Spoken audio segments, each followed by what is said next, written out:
is there a real potential to start this business, or it's too saturated?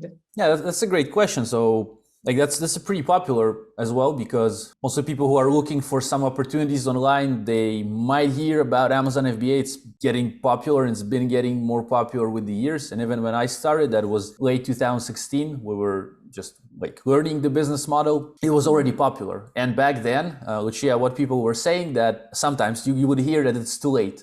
6 years ago, right? Same thing pretty much. And honestly, I will say that it got more saturated, like any kind of business niche, I believe. And also things have changed on Amazon. Like, so things are a bit more complicated in terms of like how the game works. Okay, some things like logistics got more expensive with the years because of the pandemic.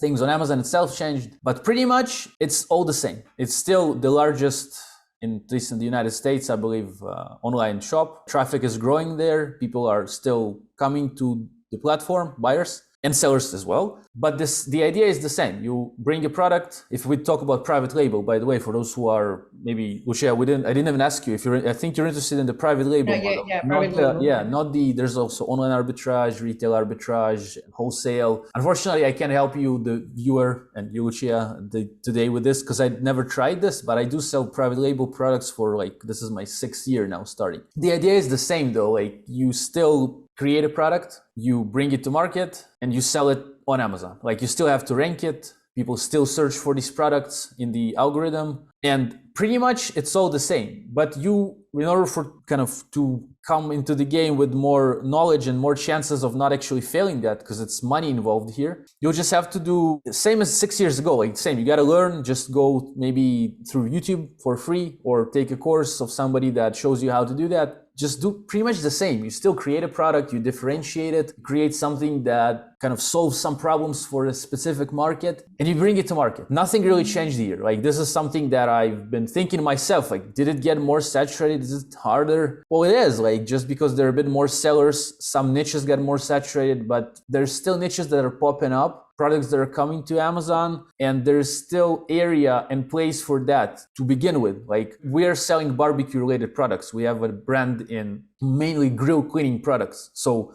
niche barbecue, sub niche grills, sub niche grill cleaning, and you can even go deeper. So, and the deeper you go in a niche, usually there are some products that might not be huge, but maybe a product that's bringing you, let's say, $5,000 in sales a month, and you make 20% from this profits. That's nice. $1,000 doesn't hurt. Now, multiplied by 5 products, you're already making pretty much like nice salary. $5,000 for, it's not bad in a month, in my opinion. And yeah, so obviously you need money though to start. So it also didn't really change. You still need money as back in the day. The more you have, the more sort of you can invest in your own marketing in the beginning, in creating a better listing, in buying more product, not to go out of stock. So to answer your first question, sort of, the opportunity is still there, and we're actually launching a new brand in like the gifts sort of sphere. Things have changed. Yes, now you can add video to the listing, which we invest in. We have more knowledge in how to sell the product. We know how to position it against the competition. These things are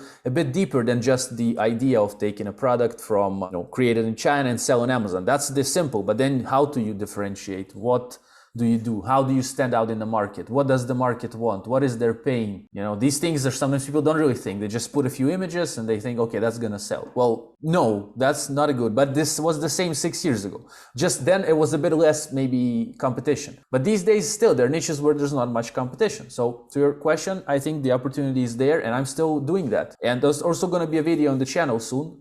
Maybe it's actually gonna be before this one is gonna be out, where I will share the results from last year, profits, revenues, so people can see, and hopefully it's going to be interesting. So does this answer this sort of? Do you have any questions about this? What do you think? Yesterday, I was reading a report, and it says that only 30% of the sales are online. So, I mean, we all know that this is going to grow in the future.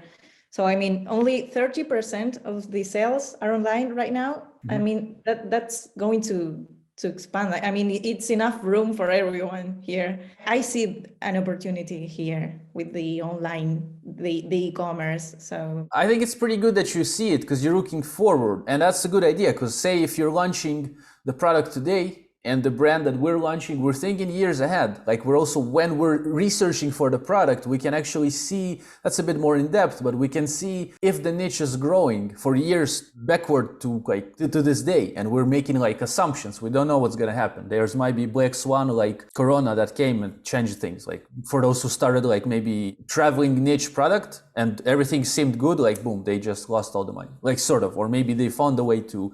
But that's a good thing you're saying, because the sales are growing, more traffic, so more people are going to come search. So if you create an asset today, you know, and this is an asset, you have a keyword, a product that you rank somewhere on Amazon. If this is a niche that's hopefully going to be selling 5 years ahead, it continues to grow. The listing grows with more reviews, more pictures with reviews, better rankings. You rank on Google with this listing, here you get featured by a blogger, and it's just growing. So not just like that. It's not like, I don't want to make it sound too easy. It's not that easy, but it's really doable, and there is opportunity, yes, for the years to come as well. So yeah, it's scalable. I think scalable as well. You can multiply your products, niches, but you need money. This is a product-based business. You gotta realize something that people forget is, let's say you get to $50,000 in sales a month and you make $15,000 in profit. Well, that's pretty cool, right? But what about the products that you need to buy in order to continue this growth?